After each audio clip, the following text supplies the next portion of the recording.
To Simply Books, my local bookshop, and I think they've just experienced the power of Manchester City. Whether you're all here in the upper room, I know it's boiling, but what's really nice about this audience is that you're all here to hear what's being said. I've just said to the guys up here, that's the best audience, because you all want to hear the tales, you all want to know the tales, and clearly the person that you want to hear the tales from isn't here, which is really sad. But I want to start off with a minute's applause for Francis Lee.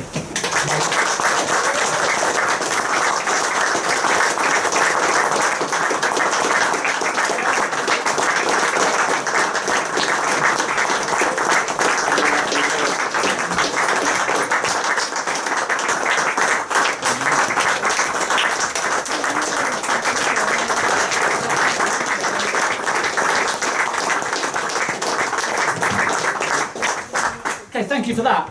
As I say, he is much missed, I know, by everyone here, but what we have got, if he's king of Frannyland, we have a prince in his son Johnny. We have a jester in the shape of Mike Summerbee. I would say so. And we have a chronicler or a bard in the shape of the person who's put this fantastic book together, Mr. Bill Bradshaw. A big round of applause for all three. Say a big thank you to everyone who's here. I'd like to say hello to Francis's family, to his wife Jill. I'd like to say hello to Tina, who's Mike's wife. Got to get all these things done, and thank you all for coming. I want to take you to the end of the book, and almost the last words in the book are, "It was a hell of a life." And then you get back all the way to the start, the introduction, and Bill talks about it very succinctly. It's enough in this book for 4 lives. And it's come to be, throughout the book, there's various people talking about Francis Lee. There's Francis Lee, there's Franny Lee, there's Fran Lee, there's Mr. Lee. There's all these lives within it. And there's no doubting that this was a huge, huge life. But in terms of the book, Bill, I want to start with you. 12 years in the making. You sat down, I think, 2012 with Franny and various other things over a few glasses of wine and cigars, as was the nature here, as people know. How does it become a book, and how big a process was that? It was a huge process. Look, Franny actually wasn't at the lunch where it was, if you like, the idea was born. It was put to me. Ronnie's here. Where's Chris? He's downstairs. He knew he was going to get a mention. Yeah. But Chris joined myself and a pal of mine. This is when I was working in Fleet Street, called Keith Bishop, who dubbed himself the Bishop of Soho. He was a PR man par excellence. And Chris happened to say, Franny Lee wants somebody to write his book, Bill, and I've suggested you. And I said, well, why would you do that? I said, there's lots of people in Manchester who could do that. And he says, no, he's heard about you, and I've said you're the man, and he'd like you to do it. So, cut to the chase then, I go up to Wilmslow, met Franny and Jill, and had a typical introduction to Francis Lee Hospitality Incorporated. And that was the first meeting when we discussed it. Was it a possibility? Yes, it was. And then what happened then was, so we met a number of times over the next couple of years, just really chronicling everything and getting all his thoughts down on tape. And it was fantastic, because whenever I went to see Franny, I couldn't leave his company. Well, first of all, when I was in his company, this was always topped up to the max. And it wasn't water. And it wasn't water. And every time we left, he would embrace me and he'd do this, and he'd be thrusting a very high quality cigar into my inside pocket. And I'm a terribly average non-connoisseur cigar smoker, and every time I looked at it, you know, when I was going out to the car or to the train station or whatever, it was a top quality Havana. The man's hospitable nature was legendary, and I'm not the only guy in that. But he was not only hospitable in terms of filling the glass up and giving me his time, which was the most important thing, of course, or giving me a cigar. He was extremely charitable and hospitable with imparting his thoughts about all loads of things. And you know, Johnny sat here, Franny's son, and one of the things he said to me was, I read the book and I didn't know this, and I didn't know that. I never knew about that. And that's where I was privileged in that he took me inside. He took me inside Francislee to the degree he wanted to, but it was a considerable way in because, as I say, even Johnny didn't know some of the stories, and that was fantastic. And of course, it went on for a few years, but then life gets in the way. Franny was on to his next entrepreneurial effort, and there were a few of those. But when the awful thing happened, as happened last year, I spoke to Jill. Obviously, family were grieving, but in the new year, I just said, look, there's an awful lot in the bowels of my computer. Would you like me to finish it? And thank you, and I'll say this to Jill now and to Johnny and the whole family, Charlotte's here as well. I was delighted that I was given the privilege really to finish it off. And all I would say is that if the book works, then it's down to the man himself, it's down to the subject, because you're only as good as your subject. And what a subject Franny was, you know, as we've discussed, and it's something I say to everybody. He did not live a life, he lived 4 lives. It was astonishing, at least 4 lives. Top class footballer, and I mean really top class footballer. World Cup player, millionaire businessman, and that was already etched and done and in the juice, if you like, while he was still playing. Racehorse trainer, that's the 3rd one. Don Dukes and his chauffeurs there, and also reborn football man, going back in to City when they were on the floor in the 90s and creating at least the blueprint. We all know that the success on the pitch didn't come, but creating the blueprint for the modern Manchester City that everybody is so thrilled has come about because of the vision, if you like, that Franny had from 1994 onwards. But it was a joy doing the book. I read the book in 2 days and I loved it. It's fantastic. For everyone here who's of a Manchester City persuasion or a footballing persuasion or a business persuasion, you will love it. He's a guy who wore his heart on his sleeve. He wasn't afraid of opinions. So how big a legal minefield was it keeping stuff in and taking stuff out? Bearing in mind there's only so much can be said about some of the people involved in those chapters. Well, yeah, I was a journalist for most of my life, and quite a few years of those in Red Tops. So I like to push it all the way, and Franny gave me the ammunition to push it all the way because he calls a spade a fucking chuckle. Pardon my French. He gives it both barrels, and of course, knowing my newspaper law, and knowing that certain things would have to be tempered, I tempered them reluctantly. And the finished manuscript then goes to, as it has to editors for a further check, and thank goodness that it does, because even though I've got a pretty good idea and working knowledge of newspaper and print law, there's always something, no matter how many times you read it, that you think, I think we can get away with that. Somebody, you know, looking at it dispassionately will say, sure. But I'm glad to say that through me badgering them as well, when they said that we should really maybe take that out, nothing actually came out. There may have been the odd passage tempered slightly. I'll let you people, when you've read the book, see if you can spot which ones they were, but only very slightly. And the spirit, the important thing is that the spirit of Franny and the way that he engaged with people, both good and not so good at times in terms of the outcomes, it's all there. There's nothing taken out. It's just occasionally tempered. Johnny, what I think Bill wanted to do is give the voice of your father within 416 pages, and I think he's done that really well, but he wasn't my dad. How do you see it? You've read it. Do you look there and think, right, that's my dad summed up in 416 pages? Yeah, I mean, Bill's done a great job because the voice is his. I can honestly tell you that. And if it wasn't, I don't think we'd be sitting here now. Like father, like son. But Bill's done a really fantastic job, and it's very open, it's very candid, and actually it speaks in the book how he may not have spoken to us or friends in real life, so to speak.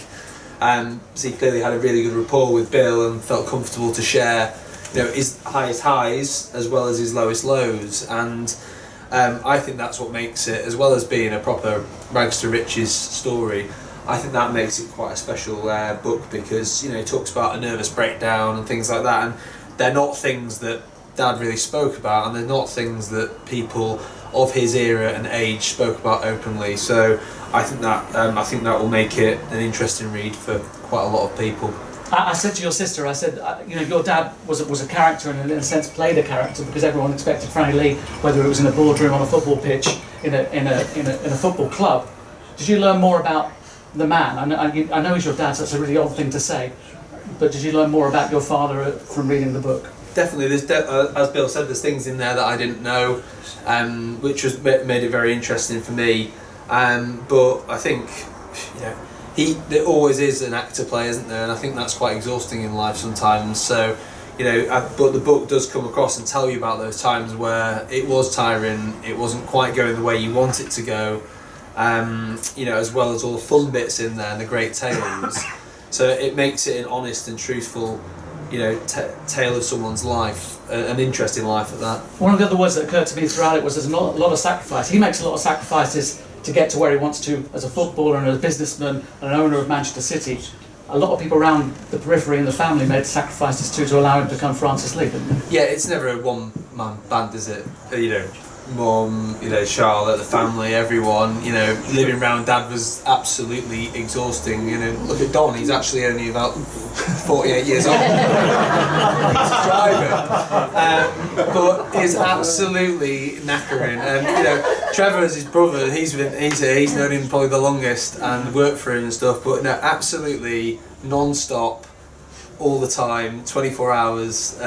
But yeah, you're right, behind one man like him there is a whole team of people, family, friends, and it's nice that so many friends are still, well, they came to his funeral and they're still keeping contact today from all walks of his life. Mr. Summerbee, I'm sorry. I thought I'd give you fair warning. I imagine it irritates you when non-football people talk about how good footballers are, bearing in mind journalists know nothing because they haven't played the game.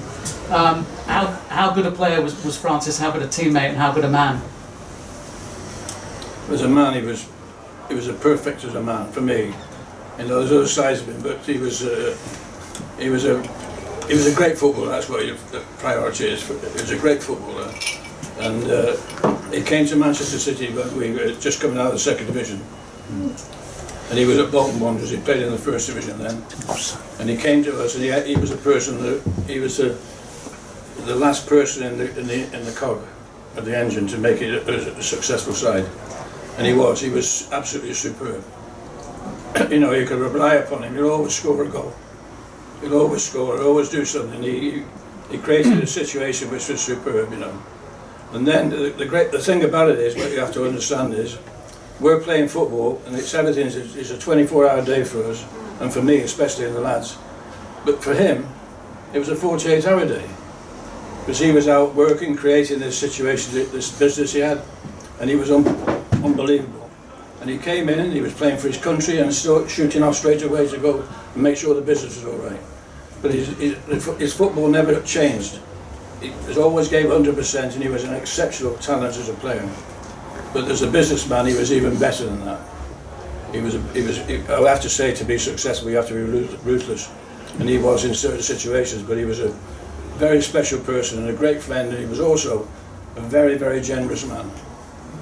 I have to tell you, my wife won't like this, but I have to say, when I got married, I lived in Romley, and we were living in the house opposite this great big house called Haverlow House, and we had the opportunity to buy it, but I couldn't get in contact with the bank at that particular time to do it, and I just spoke to Francis. I said, Francis, I need some money to do this. He said, no problem. And it was done and I went to my bank, it was done within an hour, and he'd done it. We're not talking about a small amount of money here, are we? Sorry? We're not talking about a small amount of money, are we? No, we're not. We're talking a substantial amount of money, but he didn't hesitate. No problem. I mean, I paid him back in about a month or so afterward, but at the end of the day is... With interest.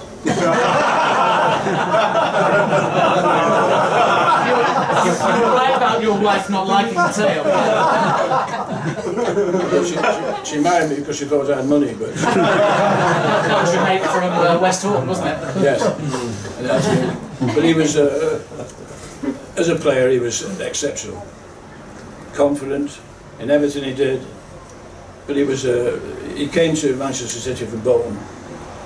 And he was, as I said to you, he was a cog. We needed that last thing, someone who could score goals and also have a good effect in every way. He was a most amazing man that way. And there's lots of things I can't tell you or talk about because, yes. Go on, Mike. Go on. Please do. There's only a couple of words. He was very special.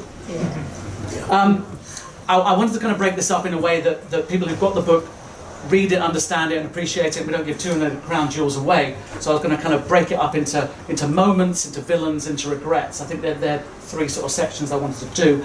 When I was looking through all the obituaries to Francis Lee, they weren't very Manchester City focused. There were 2 incidents when he didn't wear a Manchester City shirt, which got absolute pinpoint focus.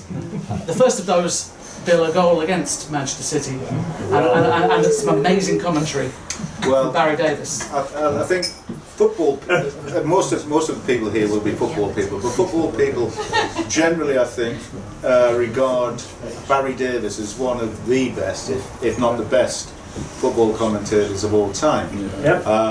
But Barry's career can be summed up with 2 bits of commentary, and they happen to be in the same game and about 3 or 4 seconds apart, and we all know what they are. Yep. And the first part of it was interesting, very interesting, and then Franny's shot flies into the back of the Man City net, and then almost straight away he says, "Look at his face, just look at his face," as Franny runs across the pitch, arms outstretched.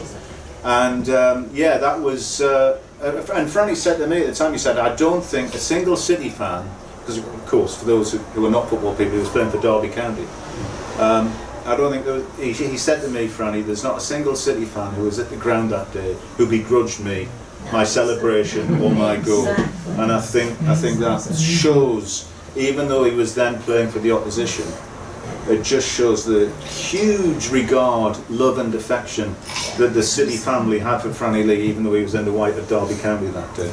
Johnny, a lot of people in modern day football wouldn't have celebrated that goal. Your dad was all over it. Dad loved modern day football, especially the Pep team now, but he hated when they didn't celebrate again when they scored against their old team. I think Frank Lampard scored one against for City against Chelsea to level it, maybe 2-2 or 3-3. He's fuming. Lampard didn't say, he's a professional. He's worked his balls off to be in that City team. He scored the equalising goal. He should be running around that pitch celebrating. So he hated that part of the game where they're really quite polite to their ex-employers, which often the employers aren't very polite to them a lot of the time, so they should celebrate. The second incident, wearing a Derby County shirt or almost having dragged off him by Norman Hunter, Mr. Summerbee. Francis Lee liked to fight, didn't he?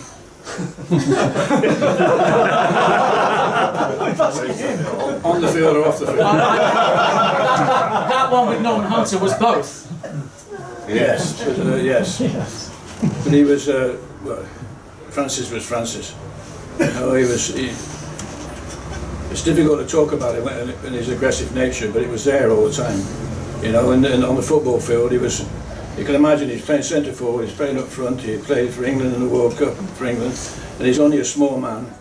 Yeah, he was up front, and I tell you what, the defenders knew he was there because he was always an aggressive person, but he was strong, and he picked the ball up 25-30 yards out. He beat someone, he'd be in the back of the net before he could say anything. Now I couldn't even kick the ball 35 yards, but he was such a top quality player, you know. And he was, but I admired him as a person, not only as a footballer, but I was watching him come to the ground in the mornings and then shoot off with his suit on and go to Norway for papers and doing deals with people, and you know, and I was tired leaving the ground just from training. He was training and going off to Norway and places in Scandinavia, to buy the paper for his toilet roll business, and it was unbelievable. But he talks in the book about how extreme the methods were in terms of training with Joe Mercer and Malcolm Allison, and yet managed to do a second job even though they ran him into the ground. Well, the thing is, if you went out on a Saturday night, you didn't sleep. Because we had to run at Wythenshawe Park the next day with Derek Ibbotson. The worst thing in the world is running around with Derek Ibbotson. They were unbelievable. We started off this one day on the running track at Wythenshawe Park. And of course we'd go around the running track, warm up and all that, and it's a long way round, you know, when you... On a Saturday night, yeah. And we thought, you know, we got back to the ground. We didn't do anything. It was called fartlek running, interval running, and all this stuff. Got back to the ground, and we got. What are we doing this for? We're footballers. Huh? It's ridiculous. This we can't be doing this. And Malcolm Allison came and he said, "You're doing it." And Joe Mercer was there and he said, "You're doing it." And we did it within 3 weeks. I'll tell you what, we were a totally different side. Because we trained hard, we worked hard, and we were unbelievable. But to work, someone says to me, "What's your greatest thing in sport?" I said, beating Derek Ibbotson. he was the first man to run the 400 mile, wasn't he? One of them. One of them, yeah. He was the first one, not Roger Bannister. But he was a special man. He could rely upon him. If we're struggling to win the game, he'd win it for us. He was a match winner all the time. Bill, when you're planning a book like this, you look at those moments, and as I say, someone slugging Norman Hunter, taking one from him, and then trying to keep that going on and off the pitch. That's absolute gristle, isn't it? Well, I mean, the thing about that incident is that to the younger generation, you know, to the millennials, and even beyond that, it has become a YouTube sensation. Decades after Franny and Norman traded punches. But the thing about that was, you know, what made it extraordinary was that they had this massive punch-up on the pitch. The referee steps in, he red cards them, sends them off. And that would be it today, wouldn't it? That would be it. But no, they walk side by side virtually for 30 yards, and then, still 15-20 yards from the tunnel, it starts again. And I mean, it really starts again. And but the incredible thing about it, and this says a lot about Franny. This says a lot about Franny, and I know that, as Johnny said to me, he's not particularly proud of it, but it did happen.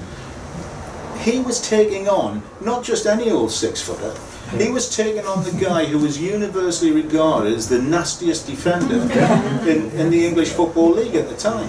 Norman Hunter, his nickname was Norman Bites Your Legs.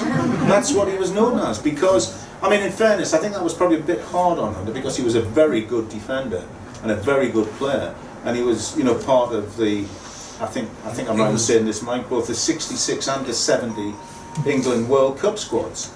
Very good player for Don Revy's team, who were a bit naughty anyway, let's be honest. That called it organised crime. But I mean, that sums up Franny. He wasn't just taking on, you know, some sort of 6-footer who was a bit useful. He was taking on Norman Bites Your Legs Hunter and giving him a bloody good hiding as they left the pitch. Be honest, John, did you see that before he told you about it on YouTube? I mean, I can imagine me watching my dad doing that. Go on, Dad, go on. No, I'd seen it before. Yeah. I had seen it before, yeah. He tried to pretend that he wasn't proud of it. I mean, I generally, I think he always, and family can say this, he always didn't like schoolyard bullies, hated, and he was always small, so I think he always got it dished out a bit when he was younger. Always encouraged you to stand up to people who were like that, and I think that came out in that exchange, because I think that if you rewind it, it was quite a cheap shot he got him with, and there's a lot of stitching having to happen inside his mouth, and he didn't see it coming, so yeah, it was quite a cheap shot, so I think that was the reaction. I want to talk villains and I want to talk regrets before we end up on a high. In terms of villains, Bill, one Mr. King from Horwich Tech. Horwich Tech, yeah. The first person to defy Franny Lee, and I guess one of the great motivators in his life as well, perhaps. Yes, Mr. L.G. King, special mention to Mr. L.G. King of Horwich Tech, the principal. Who gets a mention all the way through the book, Yes, by the way. he does. He does it, dressed in his cap and gown. At the time when he had Franny into his study, and basically he was telling Mr. King, with the backing of his parents, Colin and Millie, that he wasn't going to go beyond where he was. He was going to make a life for himself as a footballer, and his mind was made up. And Mr. King said to him, "You're a bloody fool. You are a bloody fool, and I'm going to write a letter and tell your parents as much." And what does that do to Francis Lee? It fires him up. If he needed firing up further, that was it, because there was always somebody, especially in his younger years, to put him down, to tell him, "You can't do that." Mr. King was one of those. And I mean, I think one of the fantastic stories talking about school days is the fact that, you know, he fixed it for himself not to go to grammar school, even though he was perfectly bright enough to do so, by fixing it not to give his parents the letter that he's had to go in for the school exam, and essentially failing it, although he didn't take it, so that he could go to a football playing school, the secondary modern, where he knew he'd be playing football 2 or 3 times a week, instead of going to a grammar school where they'd be playing rugby most of the time. That is the single-minded nature that made Francis Lee, as a boy, the man he became. Johnny, you didn't know that about your dad, did you? No, didn't know that. The man had a plan, whatever he did. Bearing in mind he was sort of 15, 16 years old then, and he knew the plan. Well, he's 11 years old, sorry. His plan was to play more football, not less football, and so, right, I'm not going to go to grammar school, I'm going to go to the tech where I can play more football. Not many 11-year-olds have that. No, I think that it sums it up, and I think if you want to motivate someone like Dad, just you read the whole way through the book. If you tell him he can't do something, then that's the worst move you can make with a guy like Dad. It's just adding fuel to the fire, really. How much, Mike, did he like proving people wrong? Always. He was a very confident person, you know, and he was whatever he did, whatever he touched and whatever he did it came out on top. He was such a good man. He was a great friend, a great pal of mine. On the football field, you have to have people with you, you know, and he was always there. If there was any aggravation, I could handle myself a little bit, but sometimes he had to step in and do a little bit, finish the job for me. He said you got your retaliation in first. That's how he described you, wasn't it? He did, yes, but he's making me look hard because he was the one. He was a tough guy. We were very lucky in those days because we had Tony Coleman, who was the same, and Francis. We had 3 of us who could handle ourselves on the football field. And in those days, there was a thing called tackling. In those days, you got involved in situations there, and you had to be tough to be able to play at the highest level, you know. And he came to us from Bolton. He had a reputation for scoring goals. He came, and we went from there to there, through Francis being at the side. But he makes the point in the book is he didn't get injured very much, and bearing in mind what you've just said about some of the treatment, if you like, that's amazing, isn't it? Because he was getting tackled 10, 15 times a game by some pretty uncompromising fellows as well. Yeah, but he did get injured a few times, but not seriously though. No, he never broke anything. I broke everything looking after him. Stitches every game and all that gear, stitching up on the field. But he was, you know, he was a tough guy. He got away with it sometimes, but you know, he did get injured a couple of times, but not as serious where I got injured. He was tougher than me. He was a street fighter, and he was a tough guy. I'll tell you. When he came to us, he changed. He was the one we needed. He was the key to the door. As simple as that. Mike's just said about coming from Bolton. That brings me on to the second villain, Bill Ridding, the Bolton manager. Now, in the book, it was a dream come true for a kid from West Horton to go and play for Bolton Wanderers. His first game's against Manchester City, of course. Being Francis Lee, he scores. He's playing alongside Nat Lofthouse. Yeah.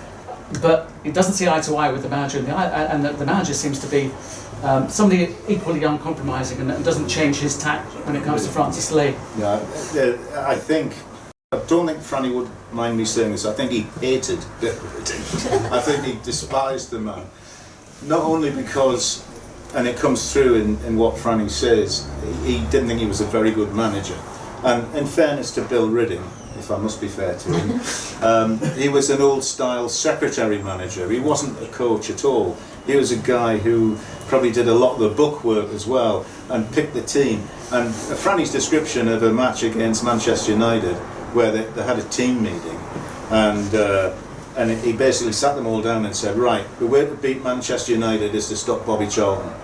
He says, he makes these runs, and he had a chalkboard and sort of did all these crosses. So he runs like this, and he runs like that, and he runs like that, and he does that. He says, all you need to do for us to win is stop him. And Franny says, well, thanks very much. How do we do that? But no, Bill, he looks at Bill Ridding as the man who basically, financially, and bearing in mind that Franny joined in the days of the maximum wage in 1959, but he very quickly became part of the first team squad, as it would be called these days, and scored on his debut against Bert Troutman of all people. And the thing about Ridding was that he did not treat the local lads particularly well, and I think this was true in a lot of clubs actually.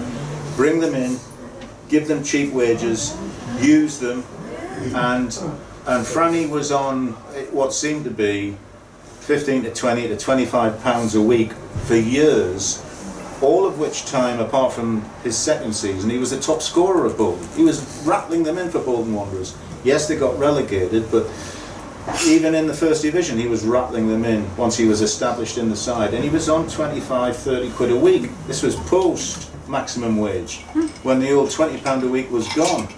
And he thought, I deserve more than this. I should be on more money than that. So should I? Mike was probably on something similar at Swindon. It was maximum wage then, was £17 a week. £17 a week for That was the maximum wage right the way through. Yeah. Football. Yeah. And I was on 7 at Swindon. £7 at Swindon, £3 if we won. That was £10. Dig money was 7 quid, so I got 3 quid to go out with. And then I came to City, and Joe Mercer was the manager, and they were then skins in the second division. And I got all on the way up, I kept thinking, pull into lay-bys and going. I'm going to ask for 50 quid a week. We all got there, walked in, ground, went to ground, parked the car outside, walked in, John Mercer was there, he said, right, we're in the second division with skin, you're on 17 quid a week, I'm going to give you 18. I said, that'll do, boss. I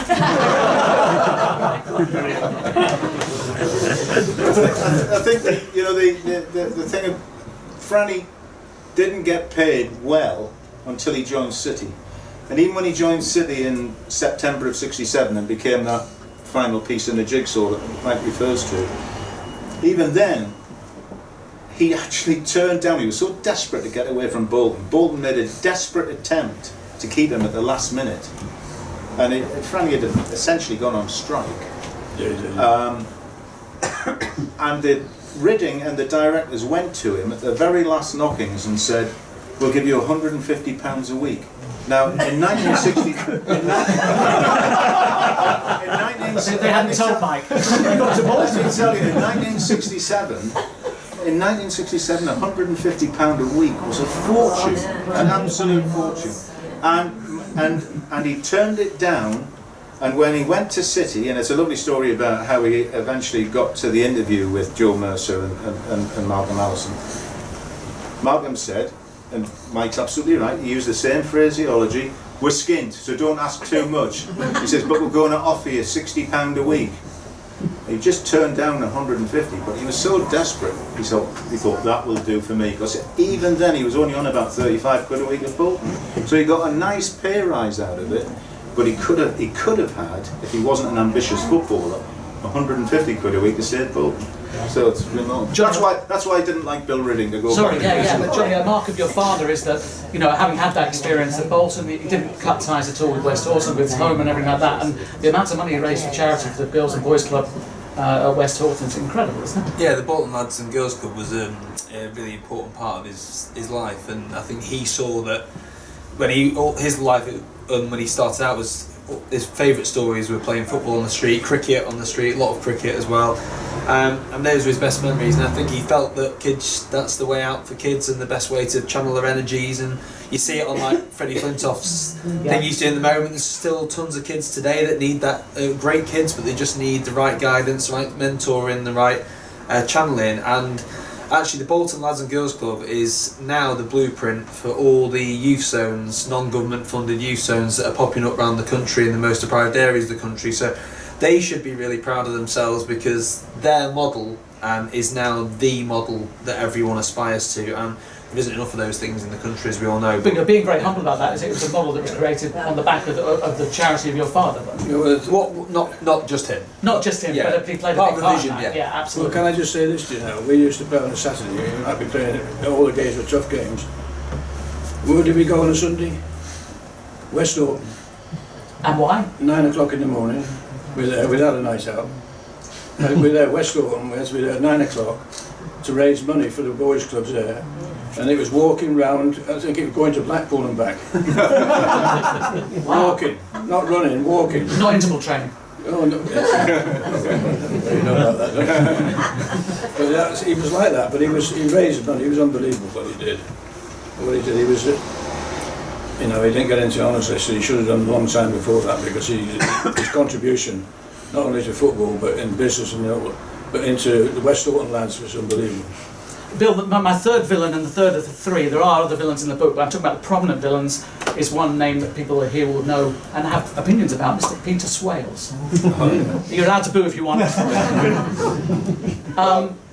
Well, how would you sum up that relationship, politely?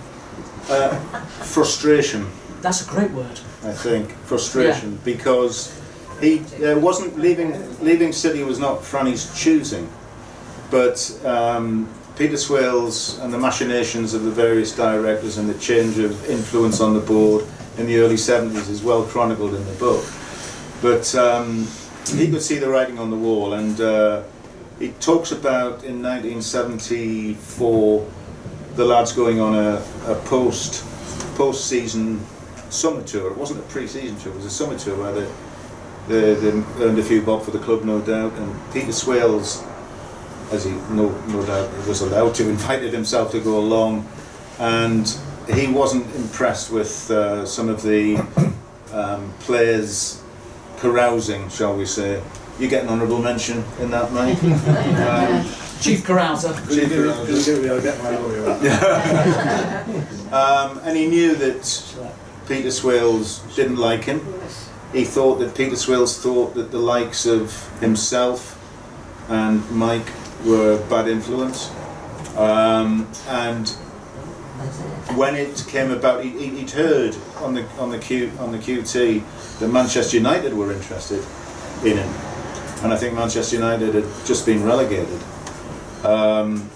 So he was desperate to, well, I say he was desperate.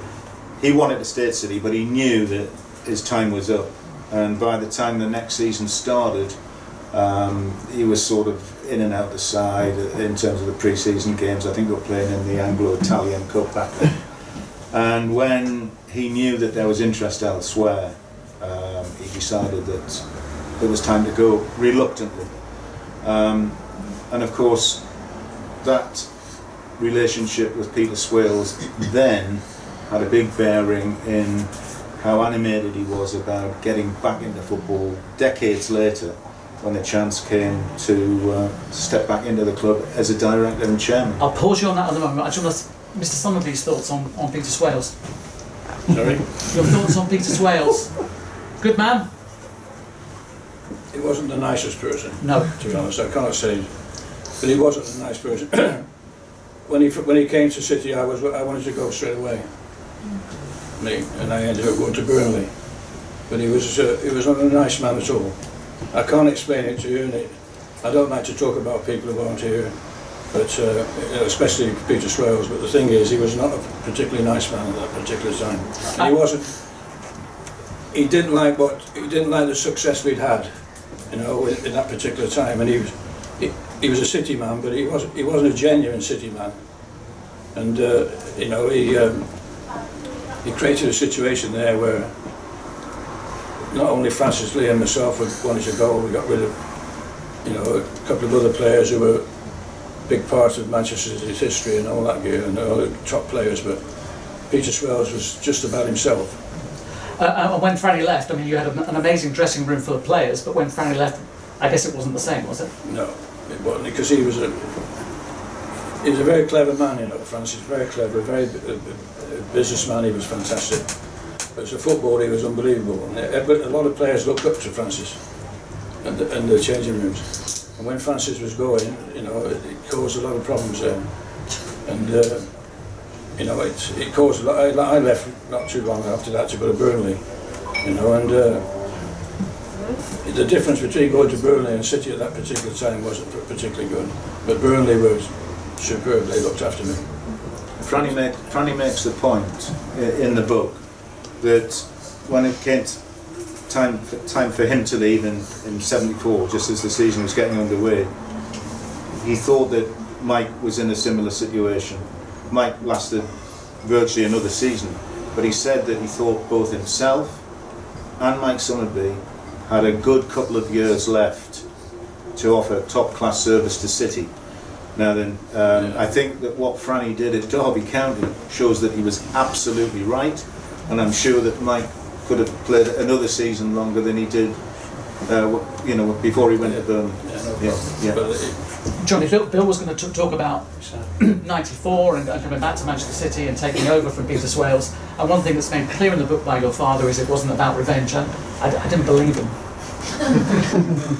I was a bit young. I can't remember.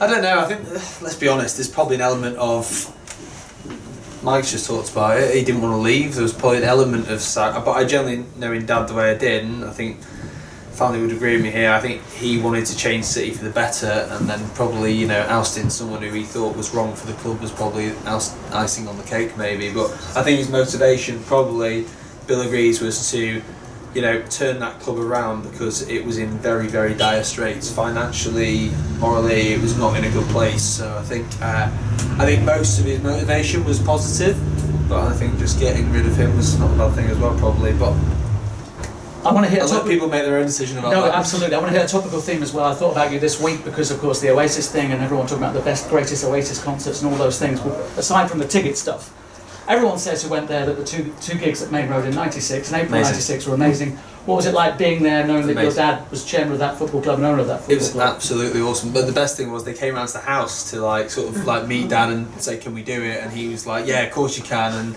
Liam was bouncing around, just being Liam, not making much sense. And then I remember seeing them, and I was just absolutely in awe of Noel Gallagher, as you know, a lot of people are.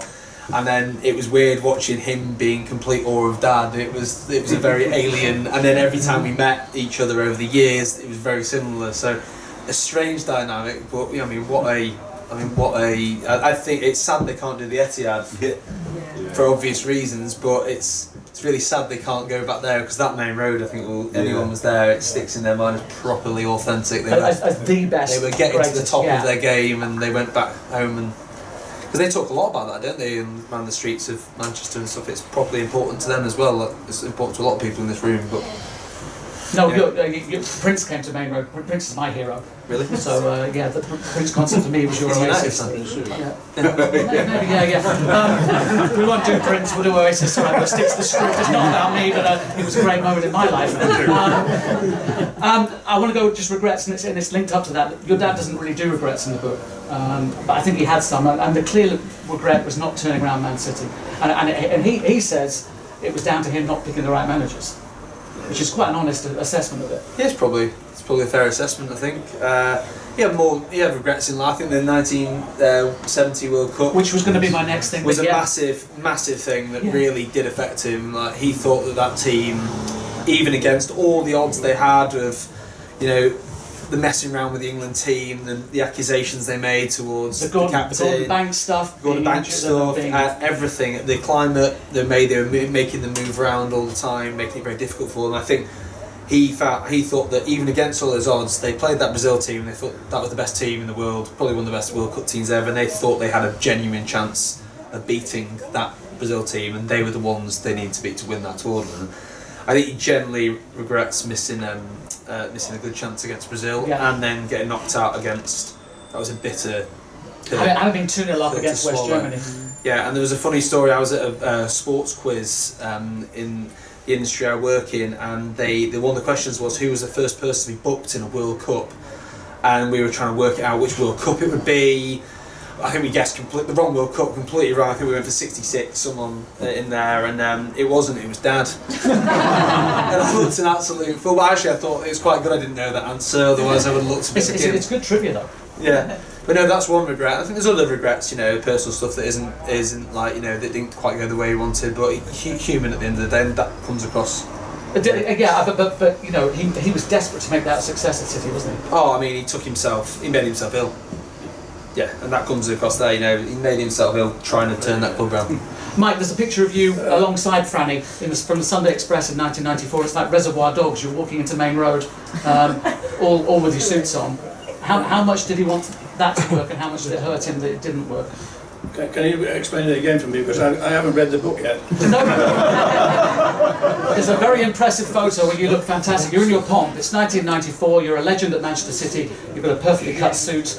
You look like an assassin. And it looked like everything would work. 4 years down the line, it doesn't work because it hasn't worked for Francis Lee. How much did that hurt him that he couldn't turn Manchester City into what it has become? But it was a very difficult thing for him. I remember going to Stanley Lance to see him, and how he couldn't work out to me is unbelievable, because he had everything going for him. He knew the game inside out, but it was just one of these things, I couldn't have a say in it because I'd already left the club. I was at Burnley then, and then he came back. He said, "I'm going to take City over." So, I was going to go and help. Well, I was helping him all the time. But at the end of the day, he did a very special job at that football club when he was there. When he got in there, he did everything. That was, Etihad Stadium was down to Francis Lee. It should be called the Francis Lee Stadium, not the Etihad Stadium. But the owners, the people from our owners there, they know the situation of what Francis did and how he's done things and things. But that stadium is there solely because Francis Lee worked hard to get that stadium for his football club. Thank you, good words, great words, thank you very much.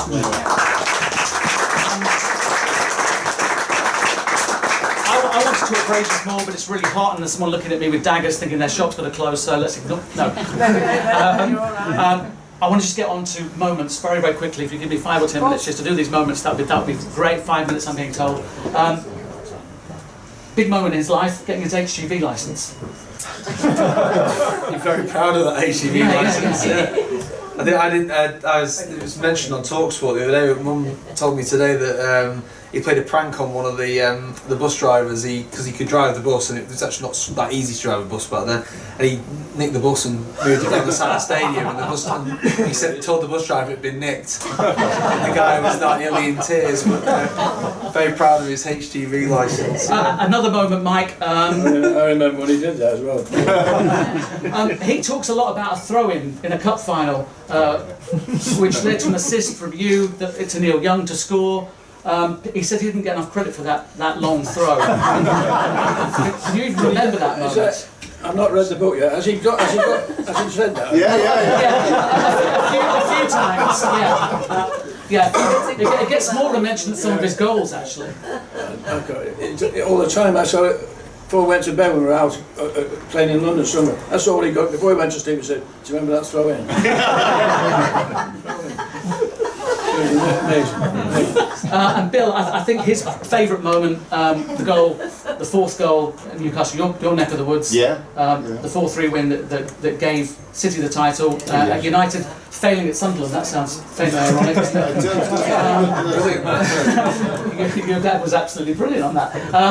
One of the moments. Yeah, absolutely. As a Sunderland man, I was glad that our team played a small part in that, but the big part, of course, was the incredible game at Newcastle, which Francis was so proud about. And he said it was just an incredible game, the sort of game that you don't really see that often these days, where in the first half, City were a little bit nervous, according to Franny.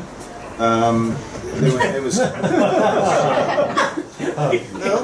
were a little bit nervous, and they thought that they hadn't really Are you giving me the eye? Just looking at you. All right.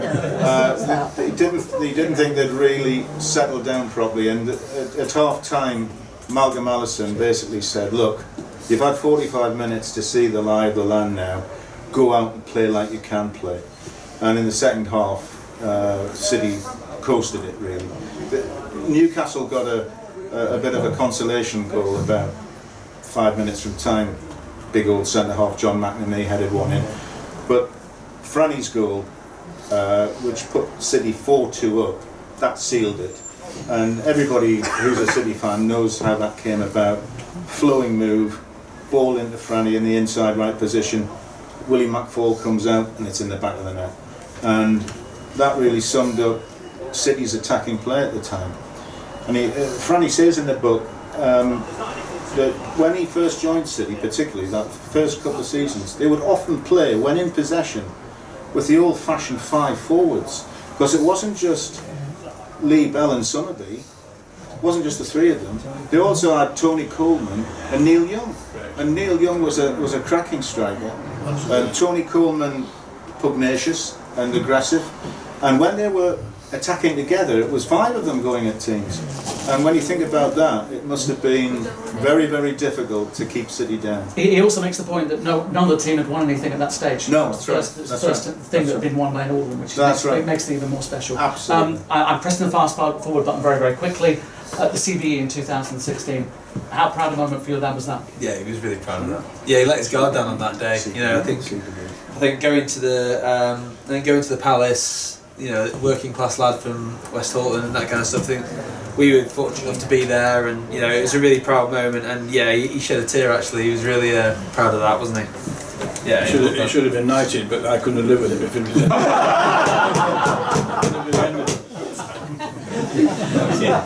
Right. And Graham Souness says he's got his now because it's Dead Man's Shoes. So he said I've got Francis's now, so he's happy. Right. with that. Yeah. So he's happy. Yeah.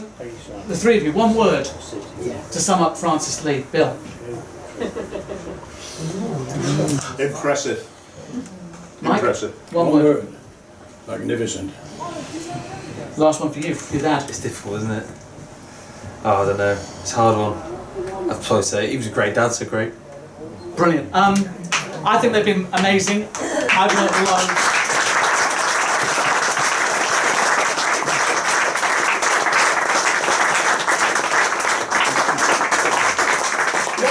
What wanted to do, what I wanted to do with this was make sure that there was enough there for you to think, right, I'm here and it's worthwhile, I'm hearing from stuff that I haven't heard, but we haven't given you the crown jewels from the book, and there are so many crown jewels. We haven't talked about the business career, we haven't talked about the sacrifice, we haven't talked about it going very badly wrong, we haven't talked about dying almost in Scotland, we haven't talked about a nervous break. All of these are in the book.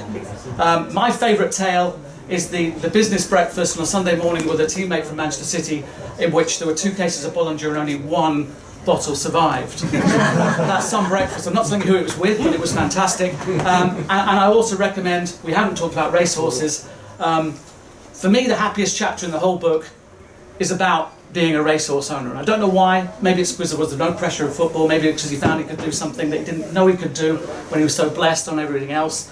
But read that really closely, because he had 149 winners, I think. Something like that, and it is just a roller coaster ride of just fun, exhaustion of people driving him left, right and centre, and I think also a sporting environment where it didn't matter how many cigars and how much champagne you drank, no one was telling you not to. So I really recommend that. It goes without saying that the jigsaw piece is missing, but I think the 3 of them have given you a really good idea about what Francis Lee was about, why he was about, and just who that man was. So thank you ever so much for your time this afternoon. Thank you for coming.